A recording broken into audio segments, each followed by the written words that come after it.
తెలంగాణ రాష్ట్రం విషయానికి వద్దాం. రాష్ట్రంలోని ఫిరాయింపు ఎమ్మెల్యేలు లీగల్ ఫైట్కు సిద్ధమవుతున్నారు. స్పీకర్ కార్యాలయం నోటీసులతో దానం నాగేందర్ ఇంట్లో ఫిరాయింపు ఎమ్మెల్యేలు భేటీ అయ్యారు. అసెంబ్లీ సెక్రటరీతో పాటు సుప్రీంకోర్టుకు సమాధానం ఇచ్చే అంశంపై కూడా చర్చించినట్టుగా తెలుస్తోంది. మా కరెస్పాండెంట్ శేఖర్ అడుగుదాం. శేఖర్, ఏం జరుగుతోంది? సో ఖచ్చితంగా దీనిపై ఫైట్ చేస్తామంటూ నాగేందర్ బాహాటంగానే చెబుతున్నారు. వారి ఇంట్లో సమావేశం కూడా జరిగింది. What is the next step? ఏం జరగబోతోంది? హరి, తెలంగాణ రాష్ట్ర రాజకీయాల ఫిరాయింపులకు సంబంధించినటువంటి అంశంలో కీలక పరిణామం చోటు చేసుకుంది.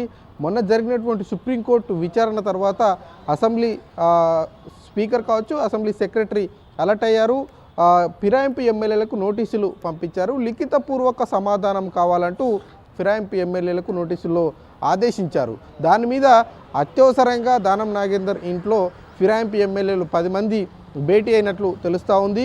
సుప్రీంకోర్టులో లీగల్ ఫైట్ చేసేందుకు సిద్ధమవుతున్నట్లు కూడా తెలుస్తూ ఉంది. 10 మంది ఎమ్మెల్యేలు ప్రత్యేకంగా ఇప్పటికే అసెంబ్లీ సెక్రటరీ ద్వారా ప్రభుత్వం తరపున ఒక అడ్వకేట్ ఇప్పటికే ఫైట్ చేస్తున్నటువంటి సందర్భంలో వీళ్ళ తరపున ప్రత్యేకంగా మరొక అడ్వకేట్ను నియమించుకునేటువంటి ఆలోచన కనిపిస్తూ ఉంది. 2-3 రోజుల్లోనే ఢిల్లీకి వెళ్ళి అడ్వకేట్కు నియామకానికి సంబంధించినటువంటి అంశం మీద పూర్తి స్థాయిలో ఒక ప్రకటన కూడా చేసేటువంటి అవకాశాలు అయితే కనిపిస్తూ ఉన్నాయి. అదేవిధంగా లీగల్గా ఎట్లా ముందుకు పోవాలన్నటువంటి అంశం మీద లీగల్ ఒపీనియన్ కూడా తీసుకున్నారు ఈ ఫిరాయింపు ఎమ్మెల్యేలు. నిన్న ప్రత్యేక అసెంబ్లీ సమావేశం సందర్భంగా స్పీకర్తో ఈ ఫిరాయింపు ఎమ్మెల్యేలు భేటీ అయ్యారు.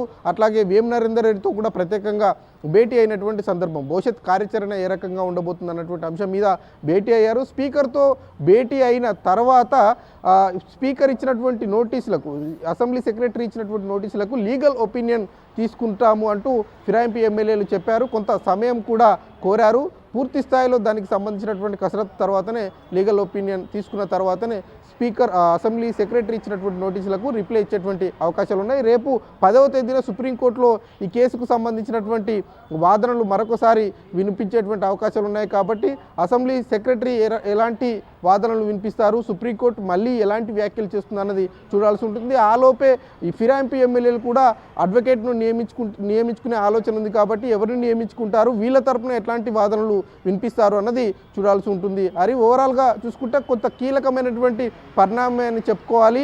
ముఖ్యంగా దానం నాగేందర్కు ఎఫెక్ట్ పడేటువంటి అవకాశాలు ఉంటాయన్నట్టు పెద్ద ఎత్తున చర్చ జరుగుతూ ఉంది. ఎందుకంటే ఆయన కాంగ్రెస్ పార్టీలో చేరిన తర్వాత సికింద్రాబాద్ ఎంపీగా పోటీ చేశారు.